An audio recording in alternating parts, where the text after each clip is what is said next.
The man called Legion turned reluctantly away from Jesus, away from the crowds and the disciples and the skeptical religious folk. All he had wanted was to stay right there on the hillside, sitting at the feet of Jesus. After all, that's what disciples did. They sat at the feet of the Master, taking in all that they could, learning from their leader. And that's all he wanted now, this man called Legion. Of course, Legion wasn't really his name, but his problems were so many and his suffering was so great that sometimes it felt as though an entire Roman army had invaded him, a whole legion of voices in his head. So that day, when Jesus arrived by boat, the man was half out of his mind. He was chained up and shackled for fear that he would harm himself or someone else. He was naked, ranting. He may have been out of his mind, but this much he knew. Jesus did not belong here. This was Gentile territory, no place for a Jewish rabbi. And the man also knew that he himself had unclean spirits. His whole adult life, he'd suffered from it. He couldn't shake them. Some spirits are life-giving. His were not. His made people cross to the other side of the road so that they wouldn't have to cross his path.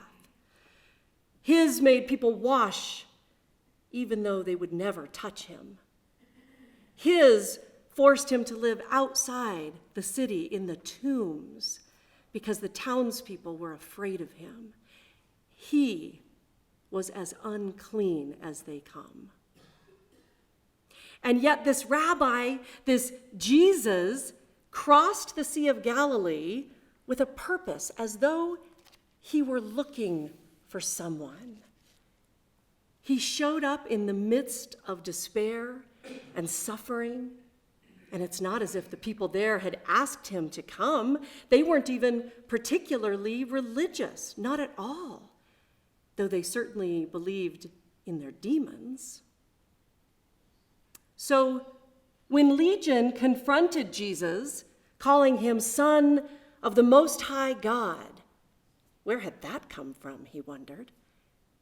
He prepared himself for the worst, because things always seem to go from bad to worse for people like him.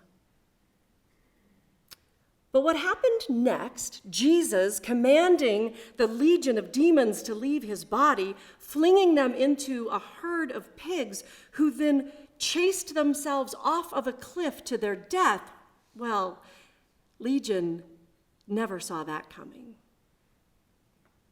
The pig herders ran away scared. But the man, well, everything was different for him now. He covered himself, cleaned himself up, and sat with rapt attention. One might even call it devotion to this rabbi. It was a miracle. It was the most profoundly life-changing thing that could ever happen. Nothing would ever be the same, certainly not for him. So he planned on following Jesus everywhere, anywhere Jesus would go. He wanted to be there. He would take in every word that Jesus taught, fetch him water and food, whatever it took, just to be near him would be enough. But then the crowd of locals came back, of all things, demanding that Jesus leave. You don't belong here, they said. We don't want you here. You caused our pigs to die. They are our livelihood, they cried. And the man called Legion quietly observed this, wondering why they weren't rejoicing that even though it cost them their pigs, he, who was one of them, was healed. Perhaps they were scared, he thought. But of what? Jesus' authority? His power to heal? Transformation? Well, as the crowd told Jesus to go back where he'd come from, Jesus humbly and compassionately agreed, and he returned to his boat docked offshore. The man, no longer called Legion, begged Jesus to take him with him. "Let me be a disciple," he said. "I'll follow in your footsteps." But Jesus, incredibly, said no. "Go back to your home," he said, not unkindly. "Go back to your people and tell them how much God has done for you. Proclaim it. Make it known over and over again," Jesus said. And then Jesus shoved off. The man watched as Jesus sailed back to Galilee, back to a welcoming crowd of believers, no doubt. They would get to sit at his feet. They would follow him. They might even get to dine with him, he thought. And the man watched with awe and more than a little bit of longing as Jesus' boat faded from view, until finally the man turned reluctantly away. Just one thing was asked of him: go and tell the people how much God has done for you. So his step quickened. He had a lot to tell. Wouldn't it be something if we all had such an extravagant story to tell?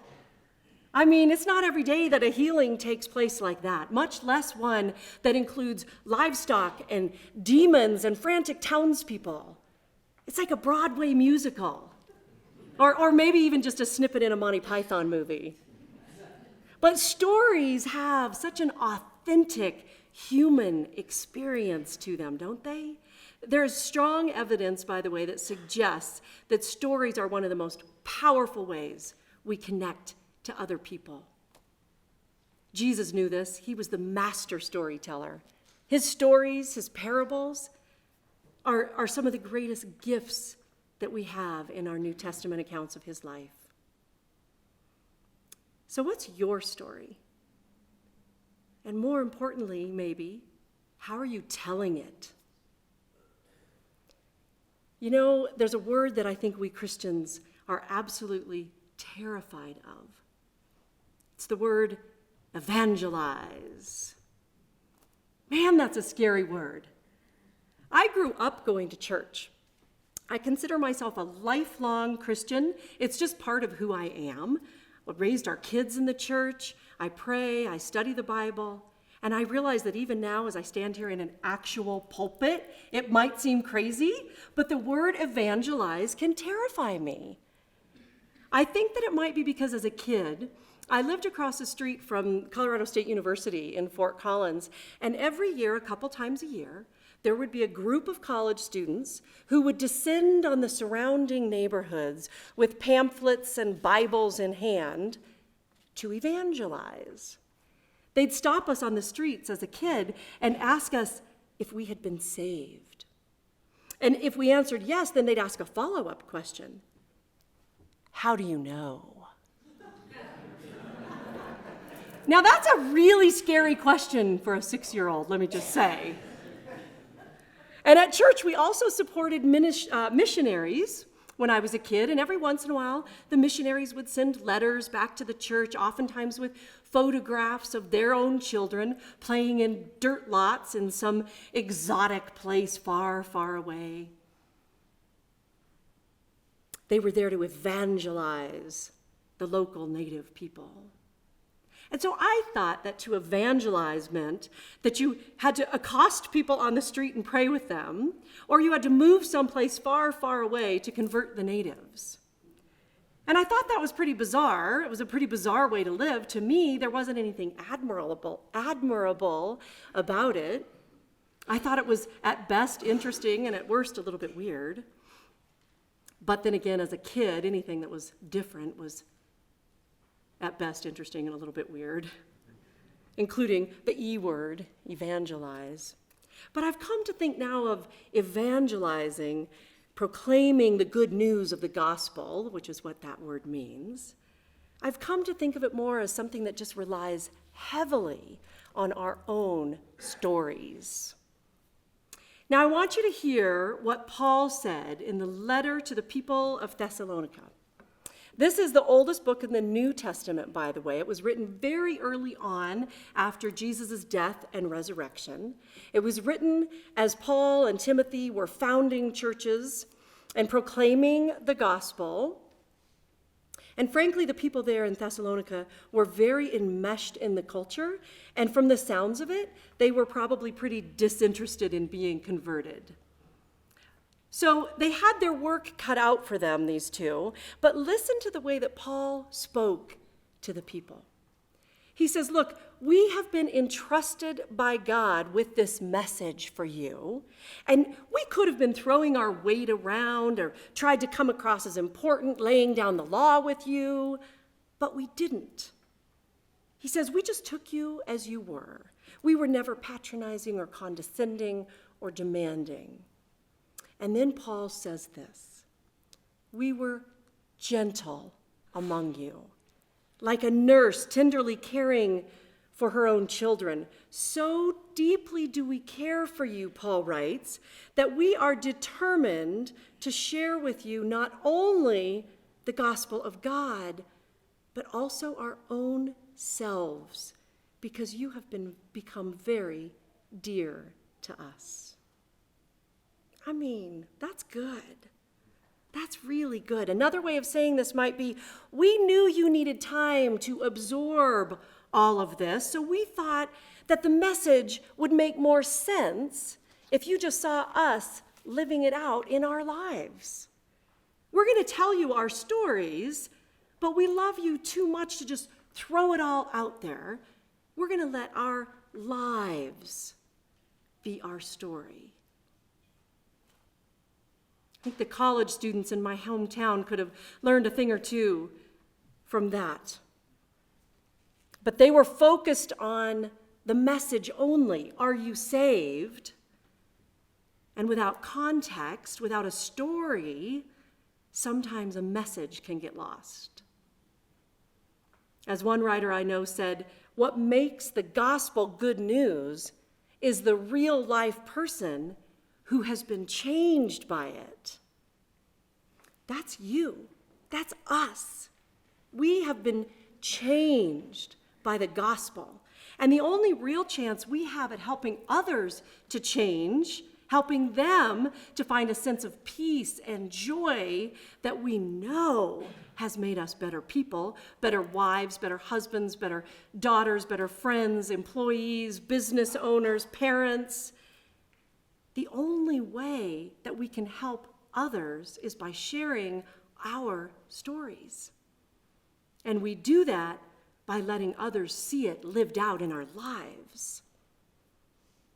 In Romans chapter 10, Paul writes again, there is no difference between Jew and Greek. The same Lord is Lord of all.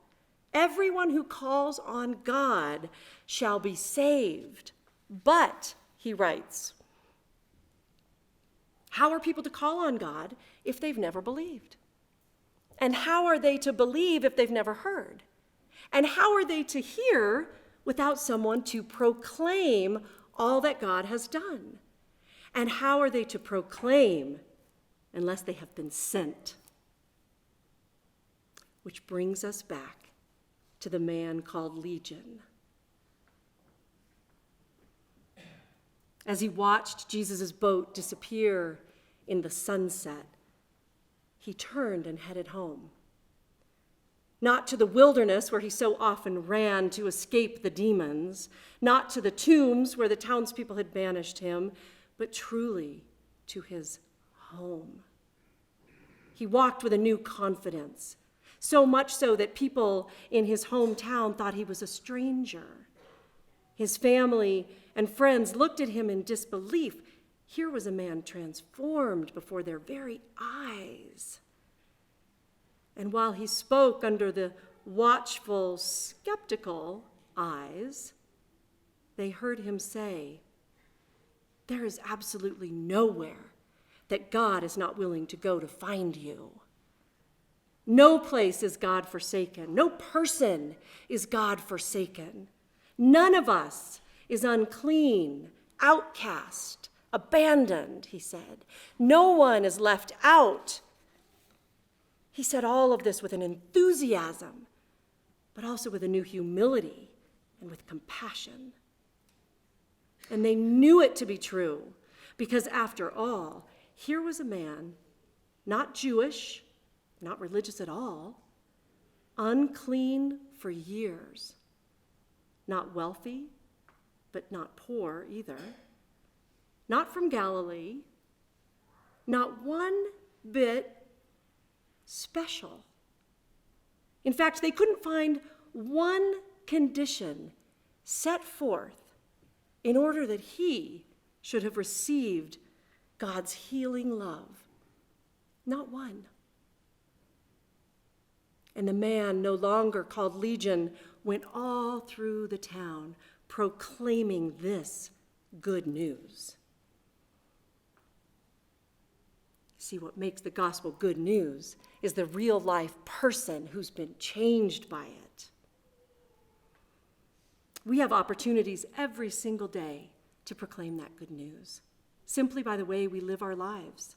Lives that say, "Trust me, I'm changed. I'm different. I do things differently. You be you, but I'm going to be me. I'm going to act in love. I'm going to hope for miracles.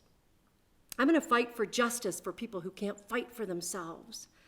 I'm going to care for the most vulnerable among us. I'm going to serve others. I'm going to rely on God more than people. I'm going to pray without ceasing. I'm going to listen for that still small voice that leads, and I'm going to follow. I'm going to listen with compassion, and I'm going to seek understanding. That's how I'm going to live out the good news of the gospel. I'm going to let everyone see through my actions and my very life that Jesus is powerful and life-changing, and that following him makes me and those around me joyful and happy and new. And I'm going to be willing to go places that I never imagined, because my heart is open and my mind is willing, and I can show up with the confidence of the Holy Spirit talking and leading and moving through me. So we allow ourselves to be transformed by receiving God's mercy and grace, by following God's Son, Jesus, by telling and showing others how our lives have been made new. We do it by continually seeking conversion over and over again. Not one and done, but always seeking, what's next? How can I do this better, God? How can I draw closer to you? What do you want from me next? I screwed this up, but make me better again. We claim our salvation over and over again. And as we do, we show the world what salvation looks like. We proclaim it. We give credit where credit is due. And then we let God do the real work of saving souls. And so now the word evangelize isn't quite so scary to me, because all it really means is to show up wherever people are and show them what it means to be a Christian. Use words when necessary, as St. Francis so famously said, but show up with your love. Christians, our best story is love. So go and declare how much God has done for you. Amen.